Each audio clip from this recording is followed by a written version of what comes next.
नमस्कार। अब हम अपने इस कोविद के चतुर्थ भाग के अंतर्गत समास के बारे में पढ़ेंगे। आपको सामान्य भूमिका के अंतर्गत बता दिया गया था कि संस्कृत में समास का एक विशिष्ट स्थान है, विशिष्ट महत्व है।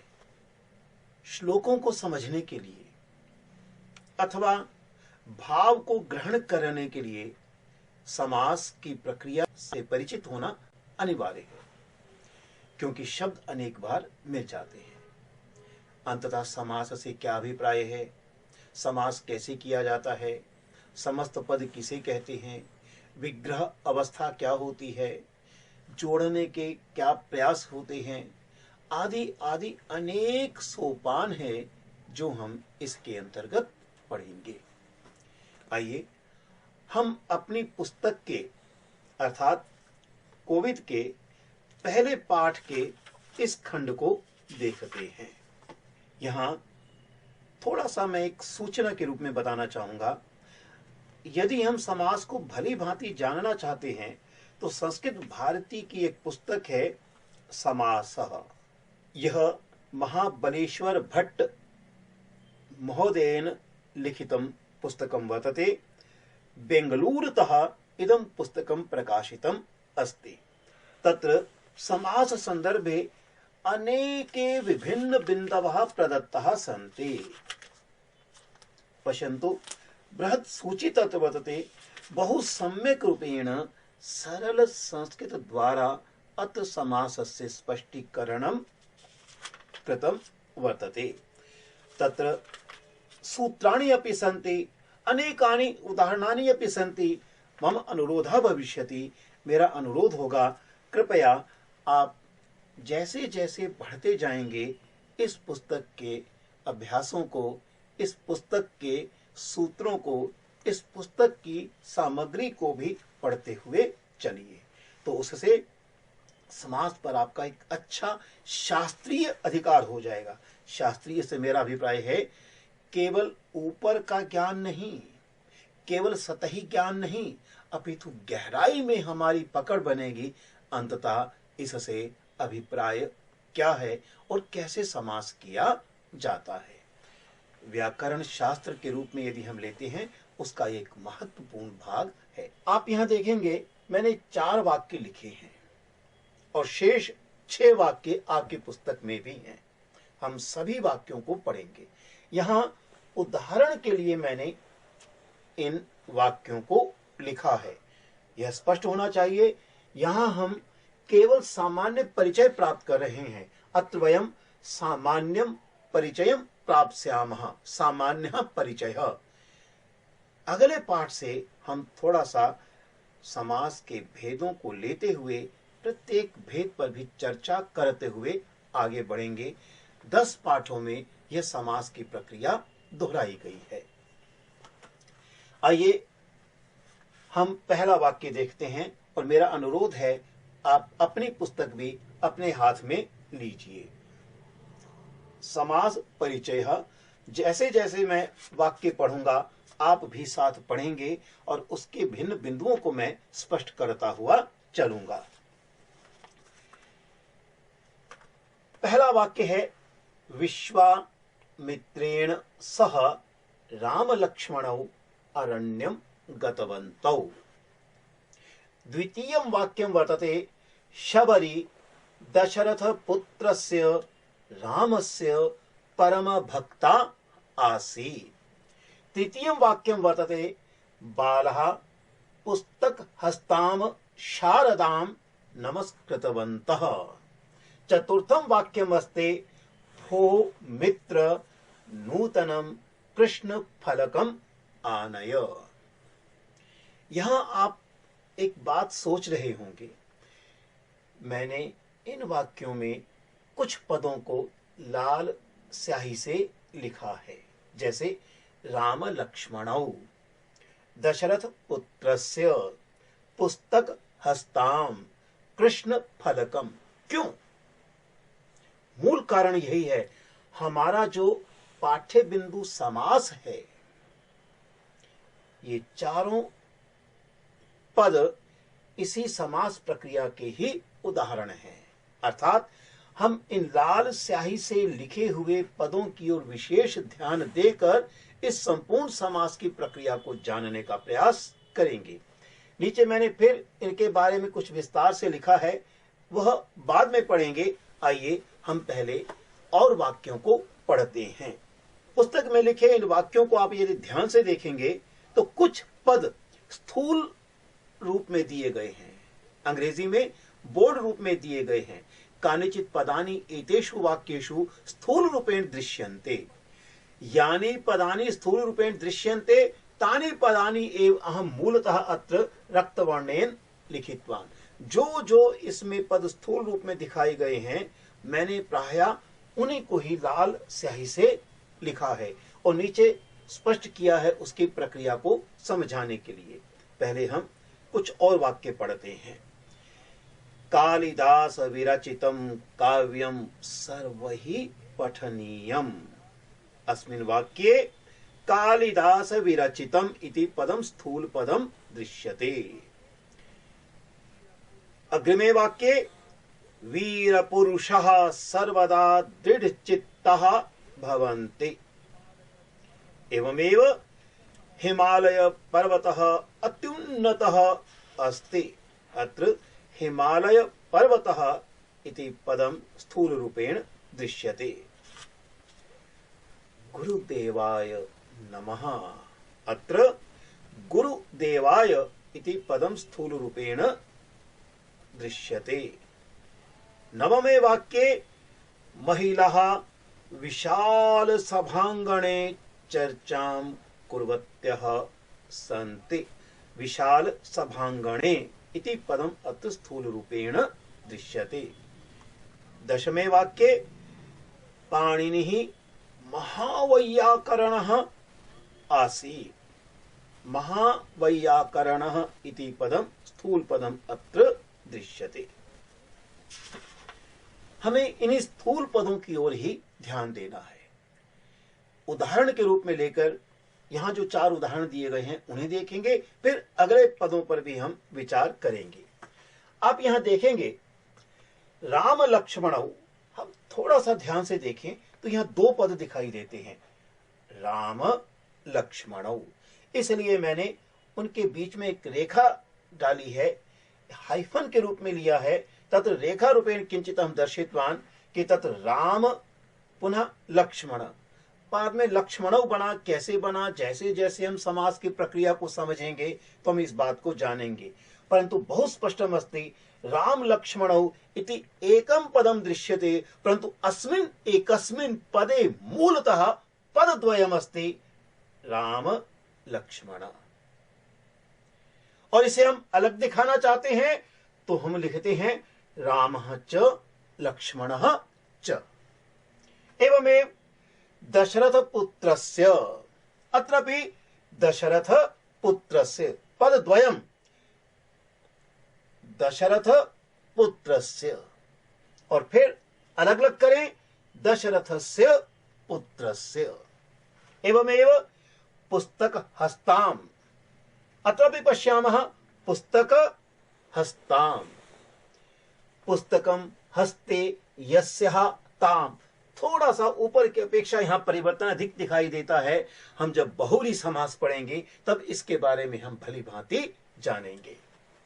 कृष्ण फलकम, अत्रापि किम अस्ति कृष्ण फलकम, और फिर कृष्णम फलकम। इस प्रकार से राम लक्ष्मणौ दशरथ पुत्रस्य पुस्तक हस्ताम कृष्ण फलकम अनेन प्रकारेण अग्रिमेषु वाक्येषु अपि एतादृशानि पदानि सन्ति। आगम्यतां वयं पठामः। पंचमं वाक्यं स्वीकुर्मः। कालिदास विरचितम, तो कालिदास विरचितम। वीर पुरुषः सर्वदा दृढ़चित्तः भवन्ति। वीर पुरुषः, पुनः तत्र शब्दद्वयं वीर पुरुषः।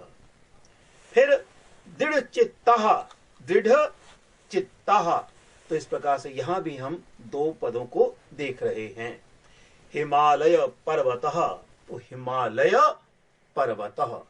जैसे यहाँ राम लक्ष्मणौ दशरथ पुत्रस्य पुस्तक हस्तां कृष्ण फलकम एवमेव अत्रपि हिमालय पर्वतः। अग्रिमे वाक्ये गुरुदेवाय, गुरुदेवाय, इसमें भी ये दो शब्द आए हैं। अग्रिमे वाक्ये नवमे वाक्ये महिलाः विशाल सभांगणे चर्चां कुर्वत्यः सन्ति। विशाल सभांगणे, यहां तो और भी अधिक पद दिखाई दे रहे हैं। विशाल सभा अंगणे, हम अभी मूल रूप से विशाल सभांगणे को दो रूप में लेकर चलेंगे। विशाल सभांगणे महावैयाकरणः, दशमे वाक्ये पाणिनिः महावैयाकरणः आसीत्। महावैयाकरणः, ये जो 10 वाक्य हैं, इनमें जो ये 10 पद हमने देखने का प्रयास किया है, यह बहुत स्पष्ट रूप से हम जान सकते हैं कि मूलतः यहाँ 2 या 3 पद थे और फिर मिलाकर हमने एक पद बनाया। यदि आप इन चारों उदाहरणों को देखते हैं, ऊपर लिखा है समस्त पदम, और यहां देखेंगे विग्रह। विग्रह का अर्थ क्या होता है? अलग अलग। समस्त का अर्थ क्या होता है? एक साथ। समास का अर्थ क्या होता है? सम आस, एक साथ रखना, जोड़ना। जब हम कई पदों को जोड़कर, ध्यान से सुनिएगा, जब हम कई पदों को जोड़कर एक पद बना देते हैं, वह प्रक्रिया समास की कहलाती है। वह प्रक्रिया समास की कहलाती है। वह समास हो जाता है और जो परिणाम के रूप में निकलता है वो समस्त पद कहलाता है। और जब हम अलग अलग कर देते हैं वो विग्रह बन जाता है। अर्थात राम लक्ष्मणों में रामः चः लक्ष्मणः चः, ये जो 4 आप देखेंगे, रामः एक पद है, च अव्यय पद है, लक्ष्मणः तृतीय पद है, च पुनः चतुर्थ पद के रूप में अव्यय के रूप में है। तो यहाँ राम लक्ष्मणों एक पद है, यहाँ 4 पद बन गए हैं, अलग अलग कर दिया गया है। जब अलग अलग की प्रक्रिया आती है वो विग्रह है, और जब एक साथ की प्रक्रिया बनती है तो वह समस्त पद है। इस प्रकार से दशरथ पुत्र से समस्त पद है, पुस्तक हस्ताम समस्त पद है, कृष्ण फलकम समस्त पद है। लेकिन इन्हीं का रामः चः लक्ष्मणः च विग्रह है, दशरथस्य पुत्रस्य विग्रह है, पुस्तकम हस्ते यस्याः ताम विग्रह है, कृष्णम फलकम विग्रह है। हमारे मन में प्रश्न हो सकता है जोड़ा कैसे है, वो बाद के पाठों में देखेंगे। लेकिन इतना स्पष्ट है, जब 2 या 2 से अधिक पदों को मिलाकर एक पद बना दिया जाता है वो समस्त पद बन जाता है। जब उस समस्त पद को फिर अलग अलग कर देते हैं तो वह विग्रह पद होता है, विग्रह अवस्था कहलाती है। और यह संपूर्ण प्रक्रिया समास के अंतर्गत होती है। इस समास प्रक्रिया के अंतर्गत अनेकों नियम लागू होते हैं जो हम बाद में जानेंगे। अब हम अपने अगले वाक्यों में थोड़ा सा इनके बारे में और जानने का प्रयास करते हैं। हमारे पास पंचमम वाक्यम कालिदास विरचितम, तो इसमें कालिदास विरचितम समस्त पद होगा। कालिदासेन विरचितम विग्रह रूप होगा। कैसे बना वो बाद में जानेंगे। वीर पुरुषः, वीरः पुरुषः, अलग अलग करेंगे। विग्रह अवस्था, वीर पुरुषः समस्त अवस्था। हिमालय पर्वतः, हिमालय पर्वतः, अलग अलग करेंगे। विग्रह अवस्था, हिमालय पर्वतः समस्त पद के रूप में हमारे सामने है। गुरुदेवाय एवमेव गुरुदेवाय, अलग अलग करेंगे तो विग्रह बनेगा, लेकिन गुरुदेवाय एक साथ लाएंगे तो समस्त पद बनेगा। आप यहां अपनी इस पुस्तक में नीचे दिए गए उदाहरणों को थोड़ा स्पष्ट करके जो दिखाया गया है उन्हें भी देख सकते हैं। मैं पढ़ूंगा, आप देखने का प्रयास कीजिए। दशरथ पुत्र, दशरथ पुत्रः, दशरथ का पुत्र। नील मेघ काला बादल। पंच पांडव पांचों पांडव। राम लक्ष्मणौ राम और लक्ष्मण। पुस्तक हस्त जिसके हाथ में पुस्तक है वह।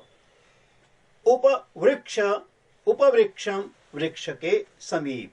मैं संकेत देता जा रहा हूं बार बार, इनका विस्तार से परिचय बाद में करेंगे। कैसे उनका मिलान हुआ, कैसे उन्हें अलग किया, क्या क्या नियम है, कौन सा समास है, कौन सा भेद है, इस दृष्टि से बाद में विचार करेंगे। यहाँ तो केवल एक सामान्य परिचय प्राप्त कर रहे हैं कि समास से अंततः अभिप्राय है क्या, समस्त पद किसे कहते हैं, विग्रह अवस्था क्या कहलाती है। नीचे फिर कुछ उदाहरण दिए गए थे, उन उदाहरणों को थोड़ा विग्रह वाक्यों के साथ स्पष्ट किया गया है। विग्रह वाक्य से क्या अभिप्राय है मैं संकेत दे चुका हूं। ये जो विग्रह अवस्था है, रामः चः लक्ष्मणः च, इसे विग्रह वाक्य के रूप में भी कहते हैं। विग्रह अवस्था है। यहाँ जो आपकी पुस्तक में विग्रह वाक्य लिखा है उससे अभिप्राय है विग्रह अवस्था। यह समस्त पदम, यहाँ विग्रह। आइए देखते हैं उदाहरणों में दिए गए पदों का किस प्रकार से विग्रह हुआ है। दशरथ पुत्रः, दशरथस्य पुत्रः, हम इसे देख चुके हैं।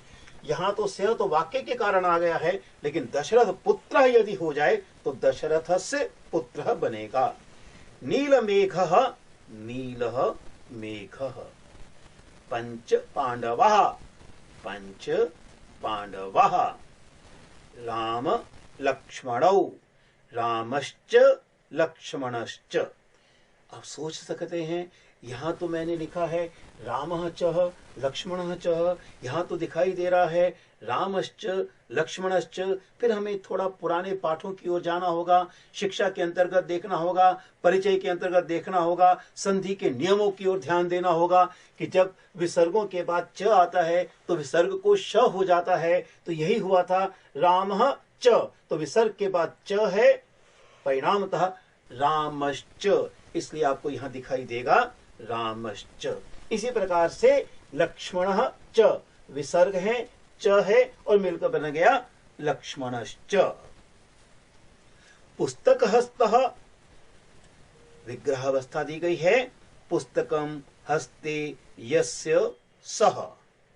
यहां हमने देखा पुस्तकम हस्ते यस्यः ताम। थोड़ा सोच सकते हैं, लेकिन ध्यान दे रहा होगा, यहां है पुस्तक हस्ताम, द्वितीय विभक्ति, लता के रूप थोड़ा ध्यान कीजिए। लताम पुस्तक हस्ताम, और यहां पुस्तक हस्तः पुल्लिंग लगता है, इसलिए यहां स दिखाई देता है, लेकिन यहां द्वितीय दिखाई दे रही है। और हस्ताम, क्योंकि शारदा शब्द आगे आ रहा है तो विशेषण विशेष्य के कारण हो गया है, तो इसलिए पुस्तकम हस्ते यस्यः ताम। इसका विस्तार हम बाद के पाठ में जब हम बहुव्रीहि समास पढ़ेंगे, मैं संकेत दे चुका हूं, तब देखेंगे। और उपवृक्षम वृक्षस्य समीपे, आप तो सोचेंगे यहां तो वृक्ष से समीपे में तो उप नहीं है, तो हम अव्ययी भाव समास में पढ़ेंगे। समीप के अर्थ में उप का प्रयोग होता है, उप एक अव्यय के रूप में आया है, और जब इसका उपयोग होता है तो वह पहले आ जाता है, इसलिए उपवृक्षम बना। फिर उसके नियम लिखकर उपवृक्षम यह बन चुका है। हम अव्ययी भाव समास के अंतर्गत इसे पढ़ेंगे। इस प्रकार से इसके अंतर्गत जो भूमिका दी गई है आप उसे पढ़कर देखिए, तो उन्हें यही बातें समझाने का प्रयास किया हो गया। फिर एक श्लोक दिया गया है, श्लोकार्धेन प्रवक्ष्यामि यदुक्तम ग्रंथ कोटिभिः परोपकारः पुण्याय पापाय परपीडनम। यहाँ 4 स्थानों पर समास है। श्लोकार्धेन ग्रंथ कोटिभिः परोपकारः परपीडनम, उसी का ही विश्लेषण किया गया है। श्लोकस्य अर्थः तेन श्लोकार्धेन। ग्रंथानां कोटयः ताभिः ग्रंथ कोटिभिः। परेषाम् उपकारः परोपकारः, परेषां पीडनम परपीडनम, अर्थात श्लोक से अर्धः तेन, यहाँ विग्रह है, श्लोकार्धेन यहाँ समास है। ग्रंथानाम कोटयः ताभि विग्रह अवस्था है, ग्रंथ कोटि भी समस्त पद है। परेशाम उपकारः विग्रह अवस्था है, परोपकारः समस्त पद है। परेशाम पीडनम विग्रह अवस्था है, पर पीडनम समस्त पद है। अधुना वयं किंचित अग्रे गच्छामः, किंचित चिंतनं करिष्यामः। रामः च लक्ष्मणः च राम लक्ष्मणौ कथम अभवत्, कैसे हो गया, क्या प्रक्रिया रही होगी। दो उदाहरणों से मैं इस बात को थोड़ा स्पष्ट करूंगा इसी परिचय के अंतर्गत, और फिर जब हम द्वितीय भाग पढ़ेंगे दूसरे पाठ में तो कुछ आगे की ओर भी जाएंगे, लेकिन बीच में एक और महत्वपूर्ण कार्य होगा जो इसके बाद मैं करूंगा। हमारे पास विग्रह अवस्था थी, रामः च लक्ष्मणः च। हम थोड़ा ध्यान दें, आखिर रामः इस पद का पद परिचय क्या है। तो हम देख सकते हैं राम मूल शब्द है, प्रथमा विभक्ति का है, एक वचन का है। च अव्यय पद है। लक्ष्मणः मूल लक्ष्मण है, प्रथमा विभक्ति है लक्ष्मणः की, एक वचन है और यह अव्यय पद है। और फिर हमने मिलाकर राम लक्ष्मणौ बनाया था। अब स्वरूप क्या रहता है,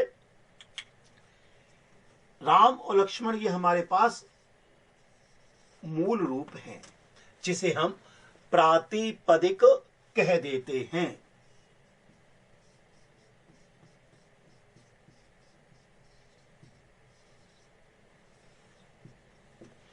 प्रातिपदिक इति वयं वदामः।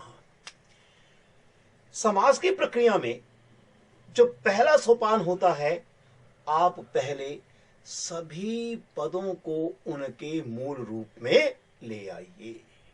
अर्थात रामा का राम आया, इसका जो प्रथमा विभक्ति और एक वचन था इसे हम हटा देंगे।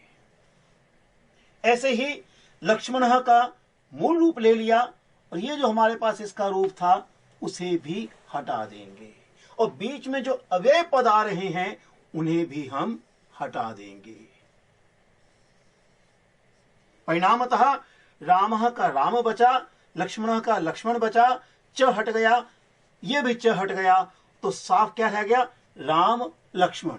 अब देखिए, राम एक हुआ, लक्ष्मण एक हुआ, तो कितने हुए, दो। इसका अर्थ है कि द्विवचन का उपयोग होगा। राम अकारांत है, लक्ष्मण भी अकारांत है। समास में ये ध्यान रखिएगा, जो अंतिम पद होता है उसका अंतिम वर्ण क्या है, लिंग क्या है, रूप उसी की तरह से चलेगा। पहले हम शब्दों को जोड़ेंगे, जब शब्द जोड़े तो राम लक्ष्मण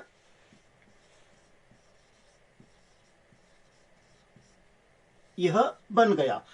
और हम जानते हैं संस्कृत में एक नियम है, जब भी वाक्य लिखा जाएगा अपदम न प्रयुंजीत, ये तो शब्द बन गया, प्रातिपदिक बन गया, लेकिन हमें तो इसका प्रयोग यदि वाक्य में करना है तो हमें इसके रूप चलाने होंगे। अब यहां प्रथमा विभक्ति थी तो स्वाभाविक है यहां भी प्रथमा विभक्ति का उपयोग होगा, लेकिन अंतर यह होगा, ये दो हैं तो राम लक्ष्मण द्विवचन में लाना होगा। अब रूप चलाने हैं तो अंतिम वर्ण क्या है, तो अंतिम वर्ण लक्ष्मण में अ है, लिंग क्या है, पुल्लिंग है, तो रूप पुल्लिंग में चलेंगे। अकारांत पुल्लिंग, लक्ष्मण शब्द अकारांत पुल्लिंग में बनेगा, लक्ष्मणः लक्ष्मणौ, क्योंकि दो हैं, चाहे यहां राम मिल रहे हैं लेकिन रूप चलाते हुए राम लक्ष्मण ये द्विवचन को ध्यान में रखते हुए, अकारांत को ध्यान में रखते हुए, पुल्लिंग को ध्यान में रखते हुए हम इसका रूप बनाएंगे राम लक्ष्मणौ, राम लक्ष्मणौ। तो हमारे पास क्या सोपान रहा, पहली बात विग्रह अवस्था के जो पद हैं उन्हें प्रातिपदिक में ले आइए। दूसरा सोपान, यदि बीच में अवयवों का प्रयोग हो रहा है उन्हें हटा दीजिए। तीसरी बात, उन पदों को, उन शब्दों को आपस में जोड़ दीजिए। अगली बात, अग्रिम वार्ता वर्तते, वचन संदर्भे कति शब्दः तत्र सन्ति इति गणनाम कुर्वन्तु। कितने शब्दों का मिलन हुआ है उसे देखिए। फिर रूप चलाइए, रूप चलाने के लिए अंतिम पद देखिए, उसका लिंग देखिए, वो अकारांत है, आकारांत है, इकारांत है, उकारांत है, अंतिम वर्ण क्या है, उस दृष्टि से उसके रूप चलेंगे। और जब रूप चलेंगे तो लिंग को देखते हुए स्वाभाविक, जैसे राम लक्ष्मण का हमने राम लक्ष्मणौ बना दिया, तो रामः चः लक्ष्मणः च बन गया राम लक्ष्मणौ।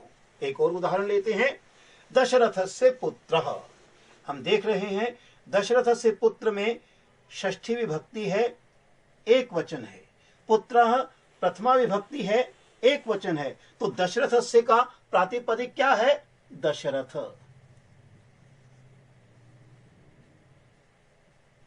पुत्र का प्रातिपदिक क्या है, पुत्र। अब हम जोड़ रहे थे आपस में, तो बीच में जो विभक्ति की बाधा आ गई थी उसे समाप्त कर दीजिए, अवयव की बाधा आई थी उसे समाप्त कीजिए, फिर ये बन जाएगा दशरथ पुत्र। लेकिन यहां जो षष्ठी थी वो हटी, पुत्र का भी प्रथमा हटी। अब ये इस प्रकार से च का भाव नहीं है, इन दोनों का आपस में एक संबंध है, बात तो एक की है, यानी वो पुत्र की बात है। यानी पुत्रः गच्छति, दशरथ का पुत्र जा रहा है, दशरथ साथ नहीं जा रहा, दशरथ से पुत्रः गच्छति, तो एक व्यक्ति है, तो यहां वचन नहीं होगा, यहां तो एक वचन ही रहेगा, तो मिलकर बन जाएगा दशरथ पुत्र। इसका विस्तार हम भेद के अंतर्गत पढ़ेंगे, लेकिन यहां हम देखेंगे दशरथ पुत्र लिखकर इकट्ठा, फिर हम लिख देंगे दशरथ पुत्रः। दशरथ पुत्रः आगच्छति, दशरथ पुत्रः गच्छति, दशरथ पुत्रः उपविशति।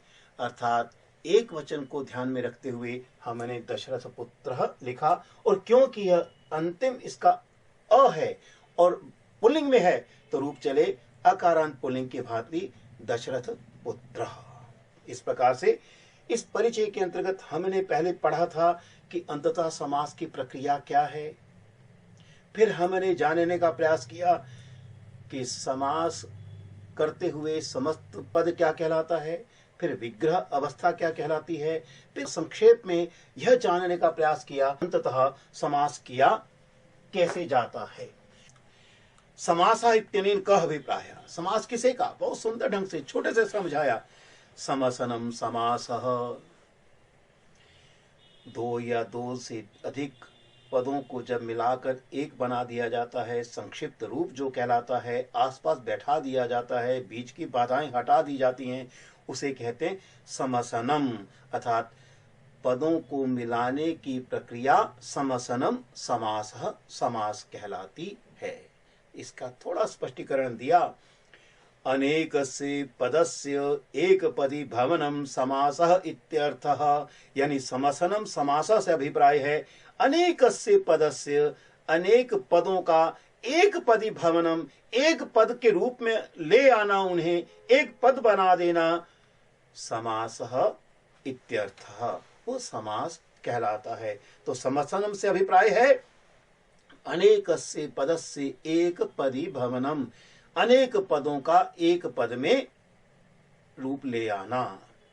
यथा सीतायाः पतिः सीतापतिः, सीतायाः पति, तो सीतायाः एक पद था, पति द्वितीय पद था, और मिलकर बनाया सीतापति। हम थोड़ी सी इस प्रक्रिया को समझें। सीतायाः जैसे यहाँ था दशरथ से पुत्रः, यहाँ तो दशरथ अकारांत पुल्लिंग है, सीता शब्द आकारांत स्त्रीलिंग है, वो तो सीतायाः षष्ठी विभक्ति एक वचनम, पति इकारांत है, पुल्लिंग में है, एक वचन में है, तो सीतायाः पति, सीतायाः का मूल रूप आया सीता, पति का मूल रूप आया पति, दोनों को मिलाया सीता पति, और बाद में विभक्ति वचनम लगा दिया तो सीता पति। फिर कहा बहुत महत्वपूर्ण अंग दिया गया है, समासः सुबंतानां भवति न तो तिङन्तानां। ये बहुत ही ध्यान दिए जाने योग्य बात है। हम जान चुके हैं अपने पूर्व के पाठों में संस्कृत में दो प्रकार के रूप चलते हैं, जैसे बालकः, बालकौ, बालकः, लता, लते, लताः।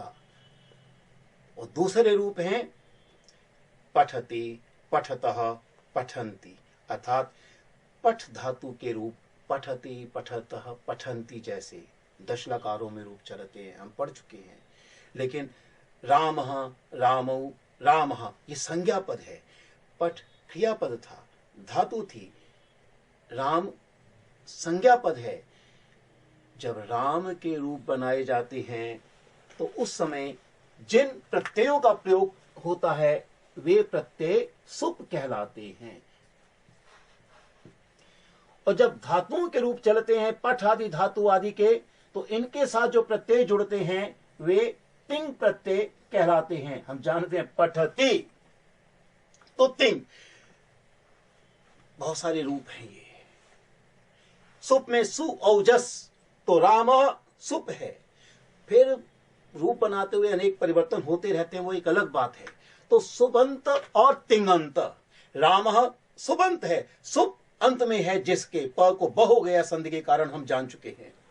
पठति, पठति, पठ धातु है, तो क्रिया बनाने वाले रूप और संज्ञा बनाने वाले रूप यानी संज्ञात्मक रूप। तो सुबंत और तिंगंत ये 2 प्रकार के पद हमारे पास संस्कृत में आते हैं।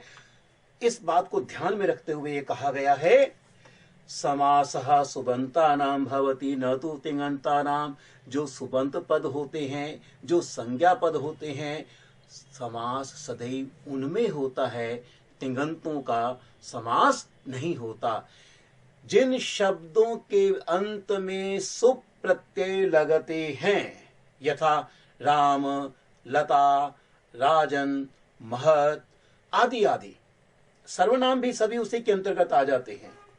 समास उनमें होता है, न कि पठति, पठतः, पठन्ति आदि जैसे रूपों में, यानी क्रियापदों का समास नहीं होता। ये बहुत ध्यान देने योग्य बिंदु है, कृपया इसे आप ध्यान से सुनिएगा। हाँ, कुछ अपवाद हो सकते हैं, जैसे नीचे टिप्पणी दी गई है, क्वचित तिङन्तयो सुबंत तिङन्तयो समासः श्रूयते। कहीं कहीं खादत मोदता, वो कुछ विशिष्ट अवसर हैं, लेकिन सामान्यतः समासः सदैव सुबंतानां पदानां भवति न तु तिङन्तेषु समासः क्रियते। सामान्य नियमः विशिष्ट नियमः अपवाद रूपेण भिन्न रूपेण चलन्ति। फिर मजेदार बात कही, समासः युगपत् द्वयोः द्वयोः सुबन्तयोः भवति। अर्थात जब समास किया जाता है द्वयोः द्वयोः, 2-2 का, यानी 2-2 पदों का एक साथ चलते हुए युगपत एक साथ होता है। द्वंद्वे तो युगपत बहुनाम अपि, लेकिन जब द्वंद्व समास होता है, द्वंद्व समास क्या होता है वो हम आगे पढ़ेंगे, जब भेद देखेंगे। और फिर द्वंद्व समास पर पूरा एक समास का रूप देखेंगे, उसका विशेष रूप है वह, जहां जैसे रामः च लक्ष्मणः च, ये द्वंद्व समास का उदाहरण था।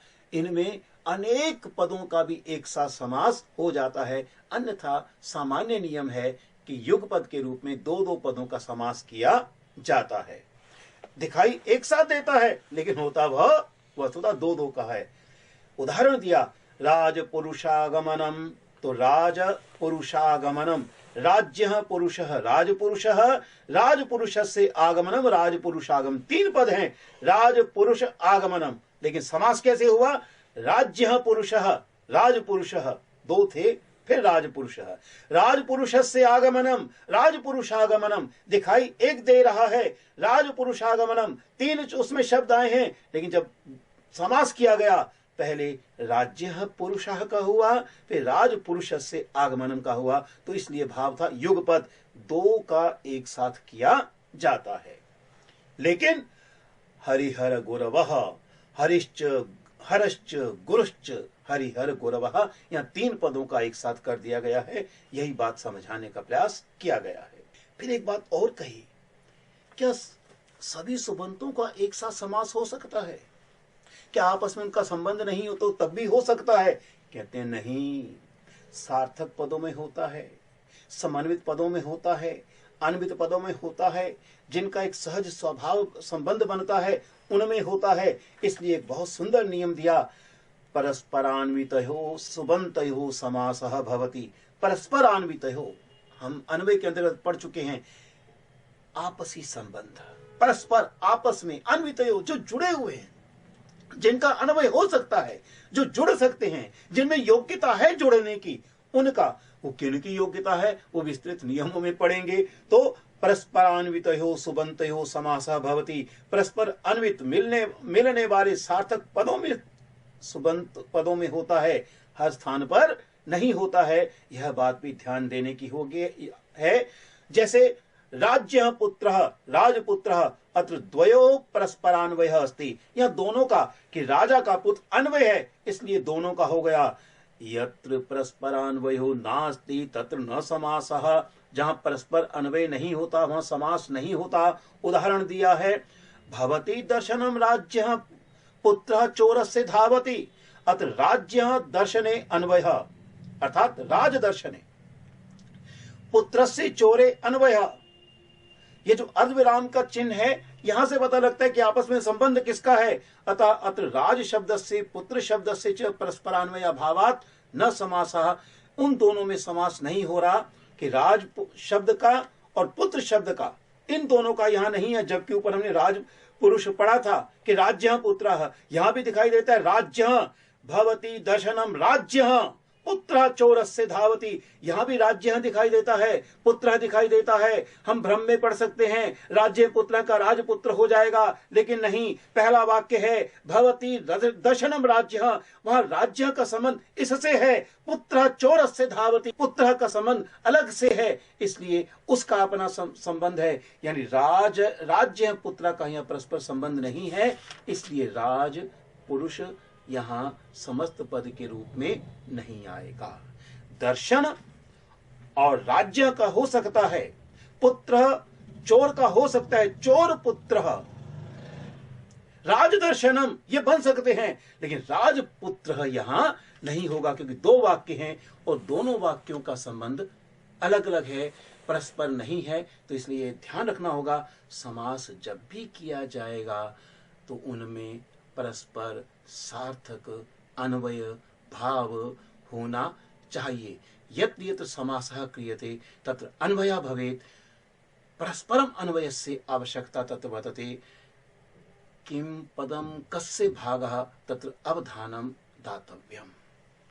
एवमेव समासे पूर्वत्र श्रूयमाणं पदं पूर्वपदम् इति, उत्तरत्र श्रूयमाणं पदम उत्तर पदम इति च व्यवह्रियते। आइए देखते हैं। दशरथ पुत्र, तो पूर्व पद क्या है यहाँ दशरथ, पुत्र क्या है उत्तर पद। उत्तर कहते हैं बाद को, पूर्व कहते हैं पहले को। तो दशरथ पुत्र, यहाँ पूर्व पद दशरथ माना जाएगा और उत्तर पद पुत्र माना जाएगा। ध्यान दीजिएगा, ये बहुत अनिवार्य है, आगे इसकी आवश्यकता पड़ेगी। जब तत्पुरुष कहा जाएगा, समझाया जाएगा, तब कहा जाएगा उत्तर पद प्रधानम, तब इसकी आवश्यकता पड़ेगी। यहां तो सामान्य नियम है, लेकिन पहले ही जान ले कि समस्त पद के दो भाग कर दिए उन्होंने, एक पहले वाला भाग, एक दूसरे वाला भाग। पूर्व भाग पूर्व पद कहलाता है पहले वाला भाग, और बाद वाला भाग पुत्र। यहां जैसे दशरथ पुत्र में है, राम लक्ष्मणों में भी इसी प्रकार से पूर्व पद और उत्तर पद हो सकता है, वहां दोनों प्रधान है, वो एक अलग बात है। लेकिन यहां पुत्र उत्तर पद होगा, दशरथ पूर्व पद होगा। इस दृष्टि से हमें ध्यान रखना होगा कि पूर्व पद क्या है, उत्तर पद क्या है, क्योंकि समास के नियमों में इनकी जानकारी अनिवार्य होगी। उदाहरण दिया है, चोरात भयम चोर भयम, अत्र चोर इति पूर्व पद। स्वाभाविक है, चोर पहले आ रहा है, चोर इति पूर्व पदम भयम इति उत्तर पदम। फिर बहुत सुंदर रूप में कहा, समासे जाते पूर्व पदम उत्तर पदम च प्रातिपदिक रूपेण स्थितम भवति, तथा समस्तात् पदात् विभक्ति योजनीया। मैं आपको ये बता चुका हूं, जब समास किया जाता है, पहले जितने भी जुड़ने वाले पद हैं उन्हें प्रातिपदिक रूप दे देते हैं मूल रूप में। जैसे राम राम बना, लक्ष्मण लक्ष्मण बना, च आदि हट गए, दशरथ से दशरथ बना, पुत्र पुत्र बना। इन्हें मिलाएंगे, पहले जो भाव होगा वह प्रातिपदिक के रूप में होगा राम लक्ष्मण। फिर जब ये प्रातिपदिक बन जाएगा, फिर अंतिम पद का लिंग, अंतिम पद का वर्ण, अंतिम वर्ण कौन सा है उसे देखते हुए रूप चलाएंगे, फिर वचन आदि को भी उसी दृष्टि से लेंगे। यानी ये कुछ आवश्यक नियम हैं। एते केचन आवश्यकाः नियमाः सन्ति यत्र अवधानम् अनिवार्यम् अस्ति। अतः भवन्तः यदि समास इति पुस्तकं सावधानं पठिष्यन्ति, कोविड इति पुस्तकेन सह अहं चिन्तयामि बहु सुन्दरं सम्यक् भविष्यति। अत्र हिंदी भाषया सरल रूपेण पाठितम्। अत्र किञ्चित् एकैकं बिन्दुं स्वीकृत्य संस्कृत माध्यमेन पाठितम्। अहं प्रयासं करिष्यामि। ये बिन्दवः तत्र सन्ति भवदानुगुणम्, आपके स्तर के अनुकूल। बहुत भारी भरकम नहीं दूंगा, आपके स्तर के अनुकूल हैं, उन्हें मैं इस पुस्तक से भी लेता चलूंगा। और उसका मुख्य कारण है आपको इस पुस्तक को साथ में रखकर पढ़ने की आदत बन जाए। भवन्तः अभ्यस्तः भविष्यन्ति कोविद इति पुस्तकेन सह। कोविद पुस्तकस्य बिन्दून् अवगन्तुम् अस्य पुस्तकस्य अपि अध्ययनं भवेत् इति मम इच्छा। इस पुस्तक में अभ्यास दिए गए हैं, आप कृपया उन्हें अवश्य कीजिएगा। अधः दत्ते राशौ समस्त पदानि असमस्त पदानि च सन्ति। यह एक मंजूषा है, इसमें कुछ समस्त पद हैं, कुछ असमस्त पद हैं। तानि पृथक कृत्य स्तंभ द्वय लिखत। तो ये दो भाग दिए गए हैं, समस्त पद असमस्त पद। जो समस्त पद हैं यहाँ लिखिए, जो असमस्त पद हैं उन्हें यहाँ लिखिए। फिर अधस्तन श्लोक के स्थितानि समस्त पदानि चिनुत। इस श्लोक में जो समस्त पद हैं उन्हें चुनकर यहाँ लिखिए। इसी तरह से अधा दत्तानि पदानि उपयुज्य समस्त पदानि लिखत। फिर यहाँ से आप समस्त पदों को चुनकर लिखिए। इस प्रकार से अभी जब पूरा कर लेंगे, समास से संबद्ध अभ्यास हैं, फिर तद्धित प्रत्यय से अलग चलेंगे और फिर अंत में आप देखेंगे इनके उत्तर भी आपको प्राप्त हो जाएंगे। फिर अपने उत्तरों को इनसे मिलाइए। तो मुझे लगता है इन अभ्यासों को करते हुए आप मूलतः राष्ट्र की सेवा से जुड़ेंगे। समाज को जानकर आप मिलकर रहने के भाव को भी पहचानेंगे, महत्व को पहचानेंगे। मैं तो कहा करता हूँ जीवन का भी व्याकरण है और जीवन में भी समास होना चाहिए। अलग अलग रहने के स्थान पर एक साथ मिलकर रहें, उसमें एक अलग संगीत भी निकलता है। समास तो संगीत है। इतनी बात कहकर मैं बात समाप्त करता हूँ। धन्यवाद।